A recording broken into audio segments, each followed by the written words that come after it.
doing chapters 11 and 12 of Frindle. You will have a vocabulary test and a reading test this week on the last section of Frindle, okay? So be sure you pay attention. Alright, chapter 11. Extra, extra, read all about it. On Thursday morning, the Westfield Gazette was delivered to all 12,297 homes and post office boxes in Westfield. The story about Lincoln Elementary School was the first item on the front page, and the headline, local fifth grader says, "Move over, Mr. Webster." It was quite an article. Not that Judy Morgan didn't tell the truth. Every statement in the article was completely true. It was the particular way she told the truth that got things hopping around town. For example, take the sentence about Mrs. Granger. Mrs. Granger, champion of the forces of the order and authority, is battling hundreds of young Frindle fighters. Neither side is giving in. Or this bit about Nick. Everyone agrees that Nick Allen masterminded this plot that cleverly raises issues about free speech and academic rules. He is the boy who invented the new word. Or this last sentence in the article. One thing is sure, the kids at Lincoln Elementary School love their Frindles, and no one seems to be backing off in this war of the words. And of course the Westfield Gazette published the class picture too, and Mrs. Granger and Nick were identified for all the world to see. What is the meaning of this? That's what Nick's mother said, putting the article in front of Nick's nose when she got home from school. Did you talk to this reporter? She seems to know an awful lot about you and your new word, young man. What is the meaning of this? That's what the school superintendent said to Mrs. Chatham, slapping a copy of the article onto her desk.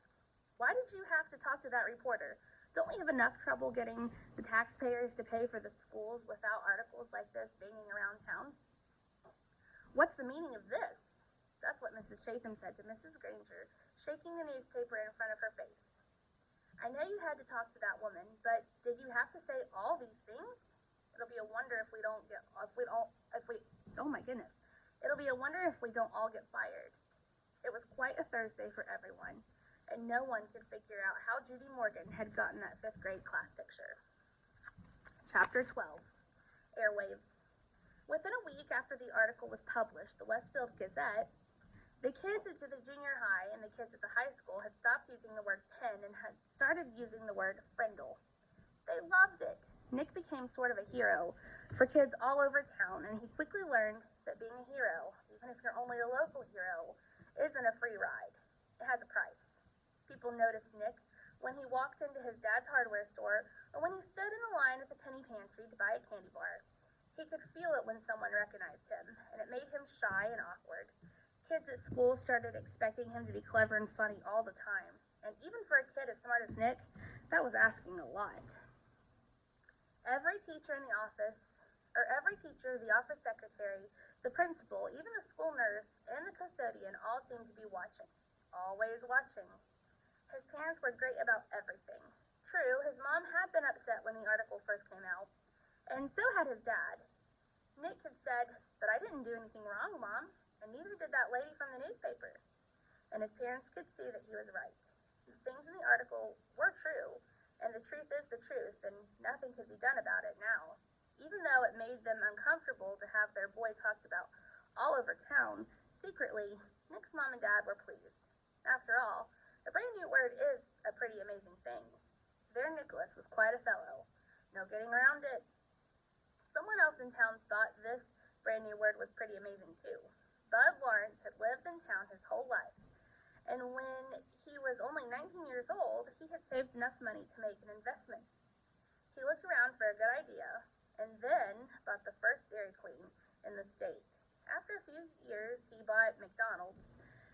That was almost 30 years ago, and these two restaurants had made him rich, one of Westfield's leading citizens. When Bud Lawrence saw the article about the new word, he had his lawyer file a preliminary trademark claim on the word Frindle. Within 4 days, he had set up a small company that was selling cheap plastic ballpoint pens, specially imprinted with the word Frindle. He sold 3,000 Frindles the first week, and they sold so fast that stores all over Westfield couldn't keep them in stock. Then, just as quickly as kids stopped asking for Frindles, the sales slowed down, and Bud Lawrence started thinking about other projects. A week later, it was Halloween. The leaves started falling, and it seemed like the town was going to quiet down. And it would have if it hadn't been for Alice Lenderson.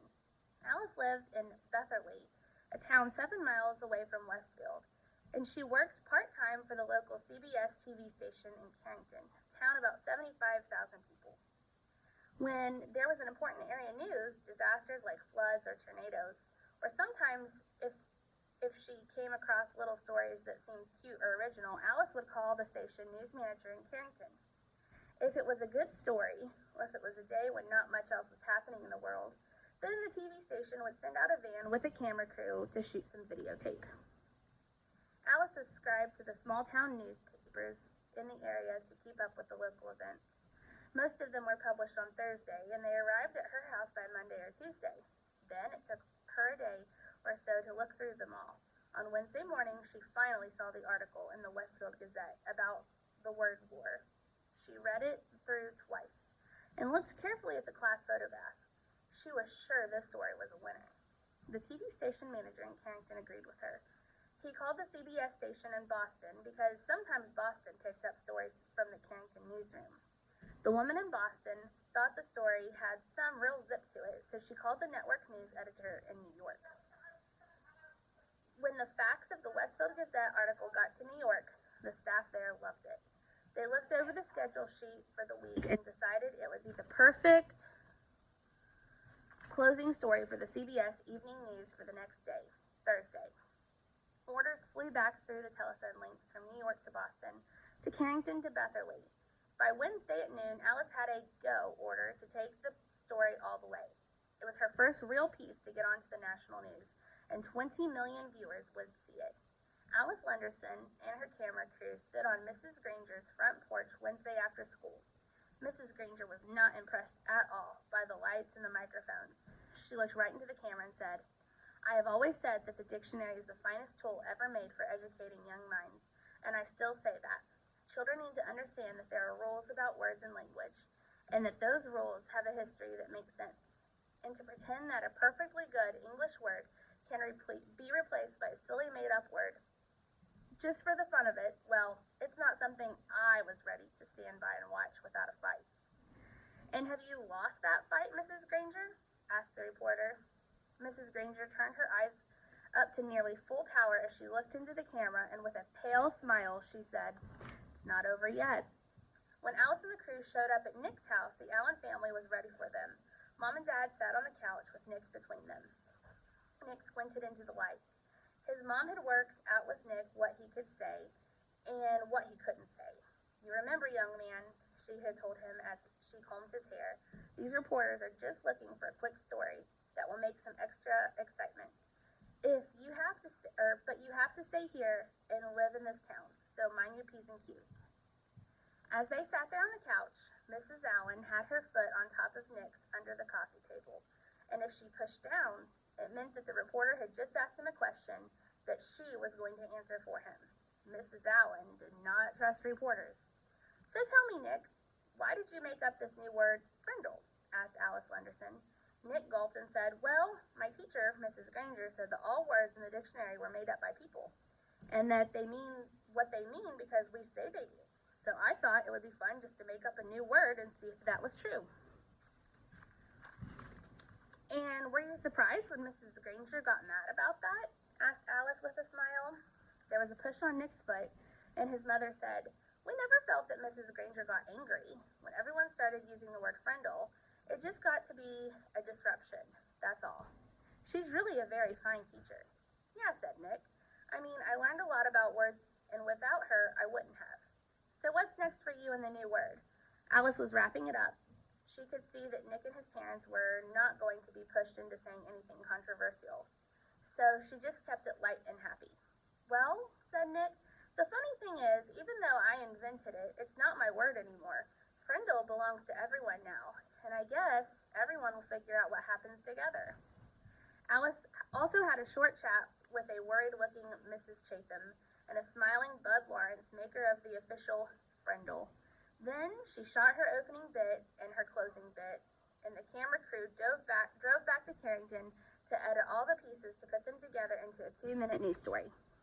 The next night, when the serious news about wars and oil prices and world food supplies had been talked about on the CBS Evening News, the anchorman looked into the camera and smiled.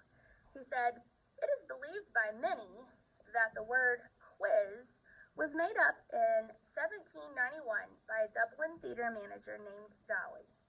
He had bet someone that he could invent a brand new word in the English language, and he chalked up the letters QUIZ onto every wall and building in town. The next morning, there it was, and within a week, people all over Ireland were wondering, what could it mean? And a new word had been created. Quiz is the only word in the English dictionary that was invented by one person for no particular reason. That is, until now.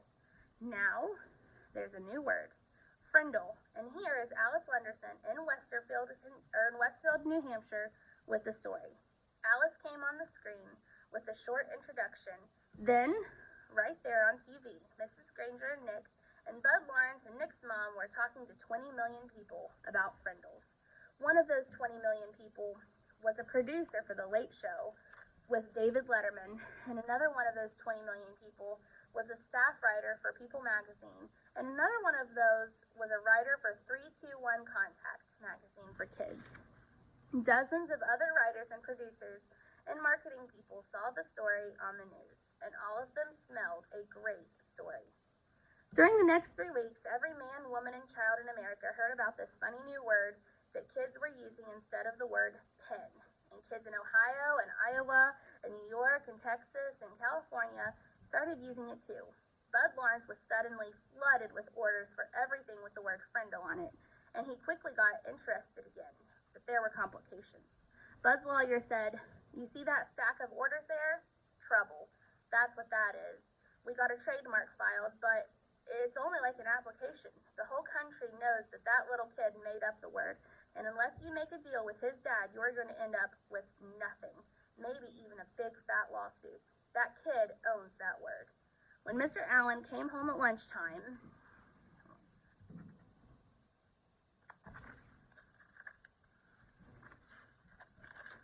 his wife told him that he had to call Bud Lawrence. It's something about the new word. This was not good news to Tom Allen. He was sick and tired of all the fuss, and being away from the hardware store was so much while all this nonsense was happening had put him weeks behind on his paperwork. He'd be lucky now to get his Christmas order in time. Even though he really didn't want anything to do with it, Bud was an old friend. So on the way back to the store, Nick's dad went to Bud Lawrence's office. "Tom, it's good to see you," said Bud. He stood up and walked around his desk to shake hands. "Have a seat." Tom sat down uneasily, and Bud pulled out another chair over. "Ever seen Westfield so stirred up about anything in your whole life? You and Jenny must be pretty proud of that boy of yours." Bud couldn't remember Nick's name. Tom shifted his chair and nodded. "Yes, he's quite something, and that's for sure. But I tell you, Bud, I'm ready for it all just to die down and blow away. Too much fuss. Instantly." Bud saw how to get what he wanted. "Well, Tom, I'm afraid it's not really going to happen, or it's not really going to go away. Looks like something started up, and people are real interested. You probably saw those bright red ballpoints around town with the word frindle on them. That was my doing. Just testing the waters. But your boy, he owns that word. I got my lawyer to apply for a trademark a few weeks back, because that's just the way I am. New things come along, I like to be right there in the middle of it." He grinned at Tom Allen, and Tom smiled back weakly. "Right now, I got a shirt printer in Massachusetts and another one in Chicago and another one in Los Angeles making t-shirts with the word frindle above a picture of the pen. I mean, a frindle. Each supplier has orders so far for over 20,000 shirts. Profit on every one of those is going to be $2, maybe $3. And I'm talking with some big pen and pencil companies in Hong Kong and Japan about a deal that could be worth some really big money. They've seen this frindle thing in the media, and they want to buy the rights to the trademark and make a new line of frindles for kids. I'm not kidding. This is a hot idea." Bud guessed right. Just the thought of all this made Tom shrink back uncomfortably in his chair. It was too much fuss. Tom, let me be direct with you. As the boy's guardian, you need to do the right thing about all this. I'd like to see where all this is going to go. I'm going to take some risks, spend some money, see what happens, but I need your permission. I need your signature on these trademark papers, and I need to strike a deal with you about permission to use that trademark. I know it seems like a big ruckus about a word, but we just can't tell what's going to come of it unless we take some steps. Bud pointed at the papers on his desk. That's a contract, and it's fair and honest. It gives your boy 30% of whatever profits I might make. That's a fair royalty, generous for this kind of deal. So what do you say? Make sense? Let me take care of all the fuss and see if some good doesn't maybe come of it all. The papers and a pen were there on the desk next to Tom. He looked at Bud, then reached over, picked up the pen, and signed both copies of the trademark papers and 3 copies of the contract. I've got no reason to doubt you one bit, Bud, and I sure don't want to mess with this any myself. Is that it? He asked, standing up. Not quite, Tom. Here. Then Bud Lawrence handed Nick's dad a check for $2,250. What's this for? That's what I owe Nick for the sales of the Friendles from the first 3 weeks, explained Bud with a smile. Tom looked at the check and said, This is terrific, Bud, and I'm really glad about it because it'll sure help with Nick's college. But I wish you'd just keep this between us. If Nick knew, he'd probably stop mowing lawns and I'd never get him to save another penny. So just between us, okay? Bud said, Sure, Tom, I understand. Just between us. And they shook hands. Mr. Allen left Bud's office and walked across the street to the savings bank. He set up a trust account for Nick, and the bank manager said he could make arrangements with Mr. Lawrence so that any other money would be deposited automatically. That sounded good to Tom. If he never heard another word about it, that would be fine. As Nick's dad walked slowly back to the hardware store, he wondered if things were ever going to be the same again in his quiet little town. Alright guys, that was the end of chapter 12.